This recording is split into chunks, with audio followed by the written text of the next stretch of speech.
Hello. So I'm Meg Bolger from Facilitator Cards, and I have a few questions that came up in a session that I was leading recently and that didn't get answered in the session. So I'm going to read those out to you today. I'm going to answer them best I can, and let's jump straight into it. Okay. So next question. How can we get better at giving feedback for each other's facilitation skills? So feedback is something that all of us want and few of us are good at giving or receiving, I would say. So let's just acknowledge that we live in a culture and in a space where for most of us, feedback is something we don't receive a lot. Honest feedback is something we don't receive a lot. When we do receive it, it can be very ego challenging for us to receive that feedback, even though so many of us crave it. So we just need to acknowledge the backdrop of the giving and receiving feedback, I think, first. So how can we give and receive feedback to each other about our facilitations? So I want to start with a non-answer first, which is, are you giving yourself feedback on your facilitations? If not, that's something that I might start with.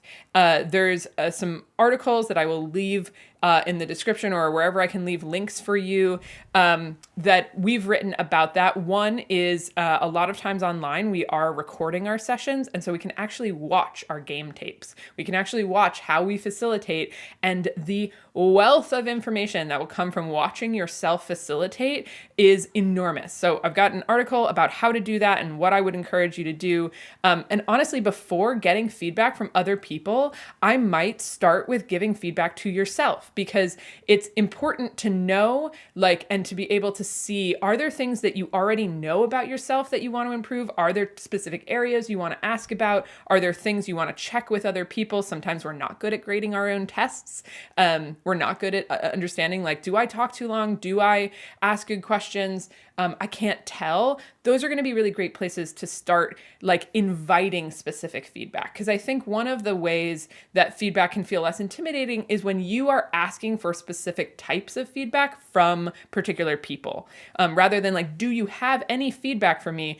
That can feel I can't tell as the person giving the feedback, do you want me to reflect the things you really did well? Do you want me to show you something you have no awareness of that you could improve? That's a really big question. Do you have any feedback for me? So how can we make that more specific? One, we can know the things that we want to work on personally.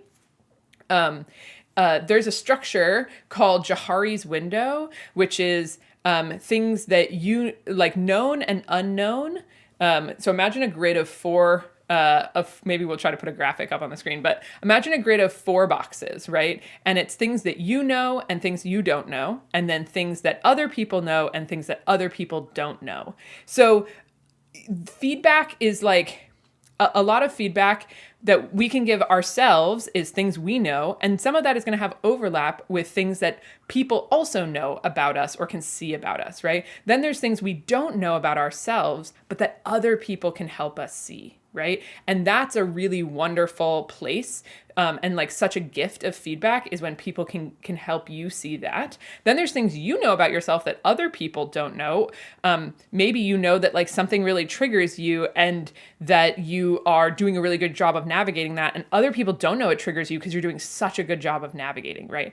That you can ask specific questions like, hey, did I do this successfully? Or do you feel like I'm waiting enough? And they're like, oh my gosh, absolutely. And you can realize, okay, the things that I'm concerned about aren't even on people's radar because I'm doing such a good job with them, or they don't know I'm struggling, etc.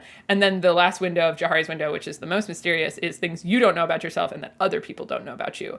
And that could be something that maybe participants can see. Maybe it's something that can move into the other squares in time, but that's not always one that we have control over. So I think in terms of feedback, understanding what window are you trying to get feedback through? And then let's move into the kind of second part of the question. How can we get better at giving it?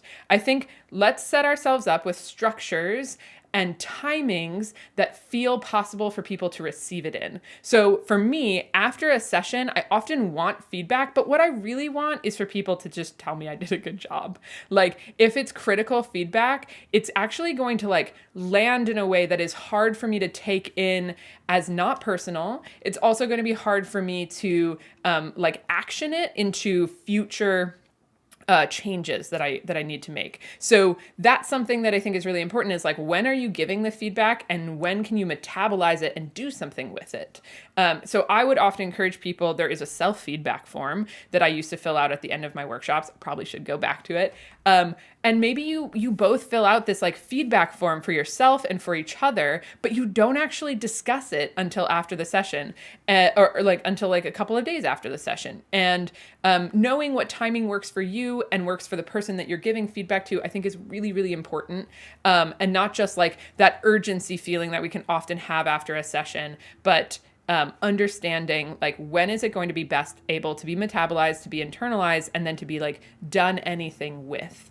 And what do we need right after a session? If we need positive reinforcement of like, man, it's so tricky to do these things, but I'm so glad that we like put ourselves out there. Like it is okay to just need that after a session and to not have to jump straight into feedback. I did not know that that was okay for many years. And so I would encourage you to consider.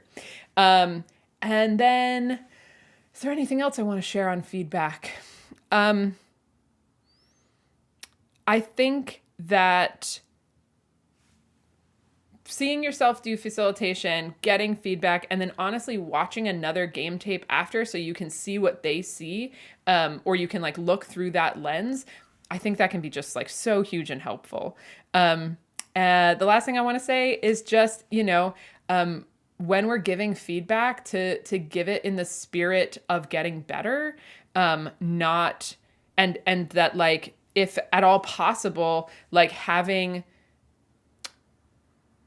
knowing where it's coming from for you. Like I want to say this because I don't like how you do this, versus I'm not sure it's serving participants, right? Understanding that like, where is the feedback coming from? And then therefore, where are you hoping it goes? I think that can be really helpful in the framing. So it's my little rant about feedback. Hopefully that was